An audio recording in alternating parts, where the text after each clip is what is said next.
สบายดีท่านผู้ชมที่เคารพขณะนี้ทางทีมงานโทรภาพแขวงอุดมไซก็ได้มาสัมภาษณ์เกี่ยวกับการเลี้ยงผึ้งแบบธรรมชาติอยู่ที่บ้านหลักสิบเมืองไซแขวงอุดมไซซึ่งว่ากลุ่มเลี้ยงผึ้งแบบธรรมชาติอยู่ที่บ้านหลักสิบเมืองไซแขวงอุดมไซก็ได้รับการสร้างตั้งขึ้นมาได้หลายปีแล้วในเมื่อก่อนก็เลี้ยงเป็นแบบครอบครัวเนาะมาฮอดปัจจุบันก็ได้มีการสร้างตั้งกลุ่มขึ้นมาเพื่อสะดวกในการดูแลเบิ่งแยงเนาะถือว่าให้สมาชิกภายในกลุ่มมีรายรับถือว่าเท่าเทียมกันสร้างเศรษฐกิจครอบครัวด้วยการเลี้ยงผึ้งเป็นการประกอบอาชีพเสริมนอกจากที่ว่าการปลูกฝังเลี้ยงสัตว์แล้วเจ้าในขณะนี้ข้าพเจ้าก็ได้มายืนอยู่กับท่านยวมซึ่งว่าเป็นหัวหน้ากลุ่มเลี้ยงผึ้งแบบธรรมชาติแบบยืนยงอยู่ที่บ้านหลักสิบเมืองไซแขวงอุดมไซเจ้าสบายดีก่อนอื่นอยากรู้เกี่ยวกับการเลี้ยงผึ้งแบบธรรมชาติอยู่ที่บ้านหลักสิบเฮานี่มีความเป็นไปเป็นมาขึ้นอะไรนะในเมื่อก่อนจนถึงปัจจุบันนี้เขามีการเลี้ยงแนวใดและมีวิธีการแนวใดอันนี้ก็ข้าพเจ้าเป็นหัวหน้ากลุ่มของบ้านหลักสิบเพิ่นเลี้ยงผึ้งแม่นทั้งกสิกรรมเพิ่นขึ้นมาแนะนำวิธีการเลี้ยงผึ้งและก็สุกยูอุดหนุนบัดนี้ก็จะตั้งของเฮานี่บ้านหลักสิบมันจะตั้งเลี้ยงว่าเลี้ยงผึ้งอันนี้เลี้ยงผึ้งธรรมชาติคือว่าของเฮาดังนี้เนี่ยเป็นแนวนี้ถือว่าเฮาลืมต้นแต่ปี2016เขายังลืมต้นแล้วเกี่ยมเลยมัน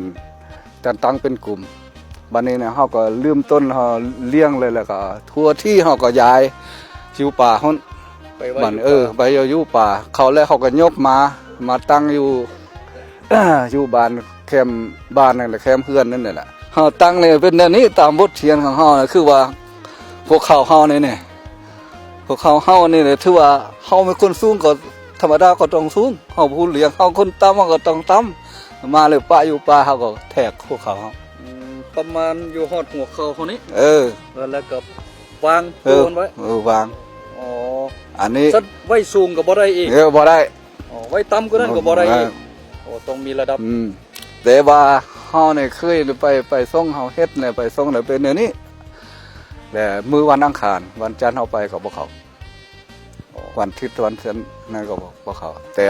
วันอังคารเฮาไปปล่อยอยู่ป่าอันนี้เป็นประสบการณ์หรือว่าเป็นประสบการณ์เป็นประสบการณ์อะไรประสบการณ์อ๋อเป็นประสบการณ์ต้องไปมื้อวันอังคารไปมื้ออังคารสิ่งสำคัญนี่มัน1ละการไปเอาหีบตัวนี้ไปวางไว้บ่อยสูงเกินไปและบ่อยต่ำเกินไป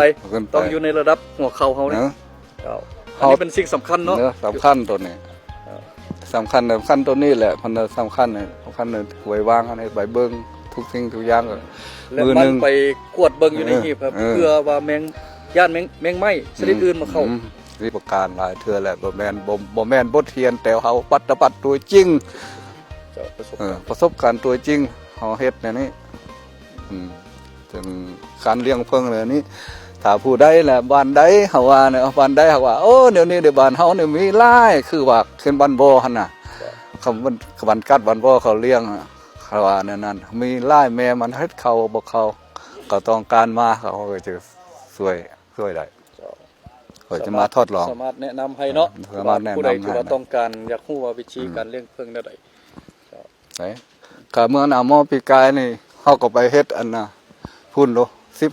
15ขยายให้ลูกกันนะบ้านปะเกลือพุ่นถือว่าได้รับผลเดี๋ยวนี้เนี่ยเขาท่ามาว่าเข้าบ่เดี๋ยวนี้เขาว่าเข้าที่12เริ่มเข้าแสดงว่าเริ่มเข้ามาแล้วลืมเข้านี่ก็เท่าหิวอยู่บ้านปะเกลือหั่นน่ะเมื่อหน้าหม้อวันนี้เดี๋ยวนี้นี่ภายหลังที่ว่าผึ้งเข้าแล้วประมาณอยู่จักเดือนเฮาได้เก็บเกี่ยวน้ำผึ้งมันออกมาอันนี้นี่ก็บ่ฮู้ว่าคือว่า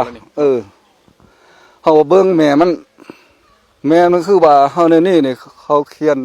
อยู่หั่นเลยเป็นประเทศหนึ่งเฮาเขียนคือว่าเขาโกนนี่โกนอันนี้เฮาสั่งยำเป็น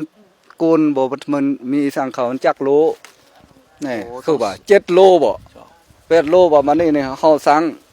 วันนี้เนี่ยได้เบิ่งแม่โอ้มันก็หลายแล้วบัดนี้ได้เบิ่งแล้ววิธีเนี่ยแม่มันอยู่นอกกลางคืนนะโอ้กลางคืนต้องมาอยู่นอกอยู่นอกนั่นเลยล่ะแนวนี้เลยเอาออก โอ้แสดงว่า เต็มน้ำเต็ม อยู่ทางในนี่เต็มแล้ว อ๋อ นี่มันนี่เขาก็สร้างแล้วว่าเดี๋ยวนี้เขาให้เราได้มาเบิ้งแล้วว่านี่เขาว่า7 โลของเขาเนี่ยเขาสร้างแล้ววัน7 โลมันสมมุติว่าตอนเขามาสั่ง เจ้าในตอนนั้นนี่ต้องสั่งเบิ่งตู้นี่ประมาณ7 โล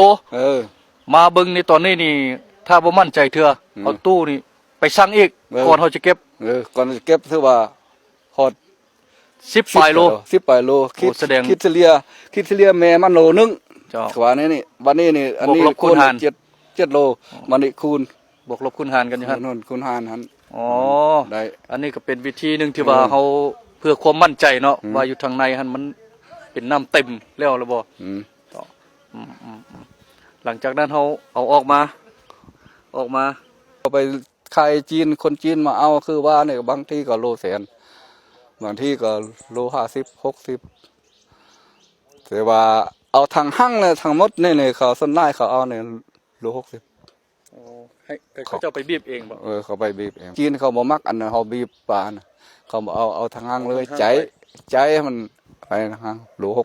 60 ถือว่าปัจจุบันนี้เขาขายอยู่บ้านเขานี่โลนึงเท่าไหร่ ก็โล50 60นั่นน่ะ โล60เนาะประมาณ60ต่อโล อืม แต่มาในเดี๋ยวนี้เริ่มแต่เดือนหนึ่งเดี๋ยวนี้เป็นต้นไปนี่ว่าอยู่บ้านเฮานี่มีขายตลอดเนาะ มีขายตลอดมีขายตลอดแล้วบ่มีแล้วเวลา สิบ่มีน่ะ และในโอกาสนี้อยากเชิญชวนแนวใดเนาะที่ว่าผู้ใดที่ว่าต้องการเลี้ยงผึ้งให้มาติดต่อแนวใด อยากเลี้ยงผึ้งเลยมันว่าเบิ่งของเฮาว่าโอ้เจ้าเฮ็ดได้มันก็เข้าเฮ็ดได้มันเฮ็ดแนวนี้นึกการเลี้ยงผึ้งวิธีใดแล้วก็อยากสนใจก็มาถามเบิ่งก็ค่อยบอกวิธีส่งเสริมกัน เจ้าท่านผู้ชมที่เคารพนี่ก็เป็นวิธีการหรือว่าประสบการณ์หนึ่งในการเลี้ยงผึ้งที่ว่าทั้งเฮ็ดไปพร้อมทั้งทอดถอนเอาประสบการณ์ไปนำนี่ก็คือท่านยวมหัวหน้ากลุ่มเลี้ยงผึ้งแบบธรรมชาติอยู่ที่บ้านหลัก10เพิ่นก็ให้ฮู้เกี่ยวกับวิธีการเลี้ยงผึ้งแบบใดและก็แนะนำเกี่ยวกับที่ว่าท่านใดหากมีความต้องการอยากเลี้ยงผึ้งก็สามารถเข้ามาติดต่อพัวพันหรือว่าทอดถอนบทเรียนนำกลุ่มเลี้ยงผึ้งอยู่ที่บ้านหลัก10เมืองไซแขวงอุดมไซถือว่าทางกลุ่มก็ยินดีต้อนรับทุกท่านแต่ว่าท่านใดต้องการมีจุดประสงค์อยากเลี้ยงผึ้งถือว่าการเลี้ยงผึ้งนี่ก็เป็นอาชีพหนึ่งที่ว่าสร้างรายรับเข้าสู่ครอบครัวในปัจจุบันนี้ถ้าว่าท่านใดต้องการนำผึ้งนะถือว่าเริ่มแต่เดือน1 5เดือน7ถือว่าทางบ้านหลัก10เฮาก็มีขายอยู่ตลอดเนาะถือว่าโลนึง60,000 กีบเนาะท่านผู้ชมถือว่าโลนึง60,000 กีบถือว่าได้บีบสำเร็จรูปบีบสำเร็จรูปเป็นน้ำออกมาขายโลนึง60,000 กีบแต่ว่าท่านใดต้องการก็สามารถติดต่อพัวพันได้ทางหัวหน้ากลุ่มมาถามหาท่านยวมท่านยวมจะพาไปแนะนำให้ฮู้จากสมาชิกในตอนนี้สมาชิกกลุ่มเลยมีอยู่ทั้งหมด12ครอบครัวเนาะแน่นอนต่อไปอนาคตข้างหน้าอาจจะมีการขยายเข้ามาเติมเดี๋ยวท่านใดต้องการอยากเรียนอยากฮู้วิธีการเลี้ยงก็สามารถเข้ามาพัวพันได้อยู่ที่กลุ่มเลี้ยงผึ้งแบบธรรมชาติอยู่ที่บ้านหลัก10เมืองไซแขวงอุดมไซเจ้าท่านผู้ชมที่เคารพนี่ก็คือน้ำผึ้งสดๆที่ว่าได้ผ่านการกันตองมาเป็นที่เรียบร้อยแล้วนะที่ว่าอันนี้ประมาณจักโลนี่ในตุกนี่2 โลอันนี้2 โล2 โลที่ว่าโลนึง60,000เนาะเขาขายเนาะถือว่าเป็นน้ำผึ้งที่ว่าสดๆจากธรรมชาติถือว่าผ่านการกันตองเป็นที่เรียบร้อยถือว่าท่านใดต้องการน้ำผึ้งก็สามารถติดต่อมาได้อยู่ที่บ้านหลัก10เมืองไซแขวงอุดมไซซึ่งว่าน้ำผึ้งของเพิ่นก็เป็นน้ำผึ้งแบบธรรมชาติแท้ๆผู้ดำเนินรายการก็ได้ชิมไปแล้วเมื่อกี้นี่ถือว่าแน่นอนรับประกันน้ำผึ้งมีรสชาติที่ว่ามีกลิ่นละอองดอกไม้เข้ามาเพิ่มความหอมท่านใดบ่เชื่อก็อย่าลืมเข้ามาสัมผัสได้เนาะ